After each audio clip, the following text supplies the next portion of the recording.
Lo que Toulouse-Lautrec hizo fue coger un arte popular que no tenía por qué estar en las galerías y podía ser un cartel en la pared de una calle que podía decirte algo mientras realizabas tus tareas cotidianas.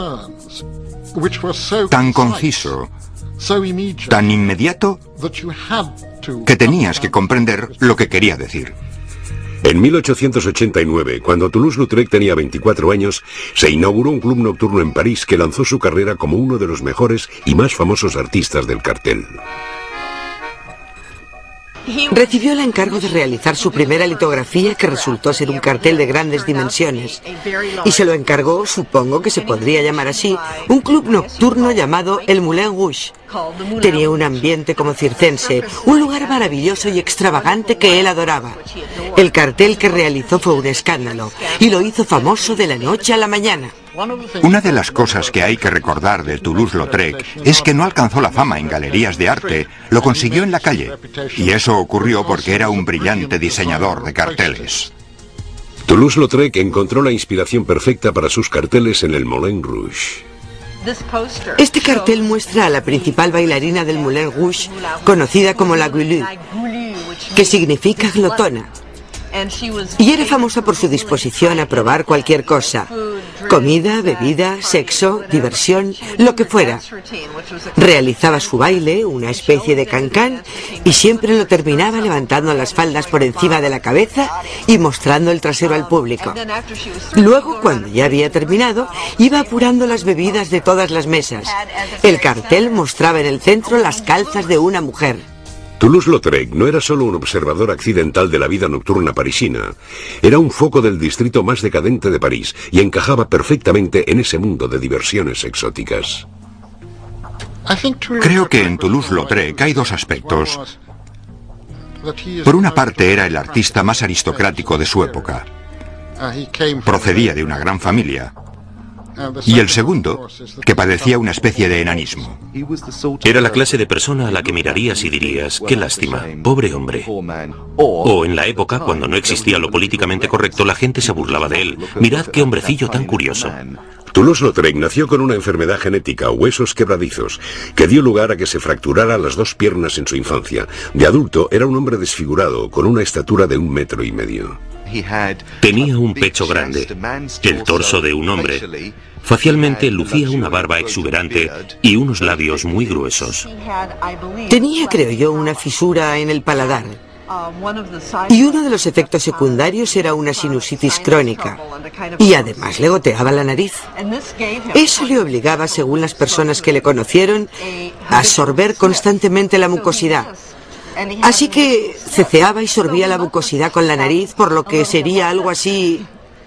En una ocasión se definió a sí mismo de forma muy vulgar como una pequeña tetera con un gran pitorro. Toulouse-Lautrec encontró su hogar espiritual en Montmartre, cerca del centro de París. Era una zona en la que el beber, el libertinaje y la depravación eran celebrados, y él se quedaba embobado con sus delicias diurnas y nocturnas. Era un lugar de libertad y libertinaje. Y evidentemente también era el lugar en el que se reunían todos aquellos que carecían de filiación política o eran radicales. Toulouse-Lautrec estaba permanentemente aburrido. Constantemente buscaba nuevas emociones, distintas personas con las que hablar, nuevas cosas para dibujar y pintar, otros lugares a los que ir, nuevas mujeres con las que acostarse. Toulouse-Lautrec ansiaba sexo, drogas y jolgorio, y Montmartre le proporcionaba una miríada de experiencias. La absenta era conocida como el hada verde, la fée verte. Se consideraba la bebida de la época. El hecho de que eligiera esa bebida en concreto como su preferida era coherente con el papel que interpretaba en la sociedad. En esa época, la absenta representaba la anarquía. La gente que la bebía era como Toulouse-Lautrec, artistas degenerados y decadentes. Les gustaba llamarse a sí mismos decadentes. Para ellos era algo de lo que sentirse orgullosos. Disfrutaba del mundo del alcohol y del sexo. Quería que su vida fuera una continua diversión y un alarde artístico. Pero no era necesariamente un alarde de belleza. Decía: no solo me gustan las verrugas, me gusta que además tengan pelos. Le fascinaba la fealdad. Provocaba constantemente. Su arte era una provocación. Su propio ser era una provocación. De haber sido un joven alto y guapo, además de aristocrático, se habría visto más presionado a conformarse. A medida que Toulouse-Lautrec se iba forjando una identidad en el mundo de las prostitutas, los burdeles y las bailarinas, se iba distanciando del estilo de vida aristocrático en el que había nacido.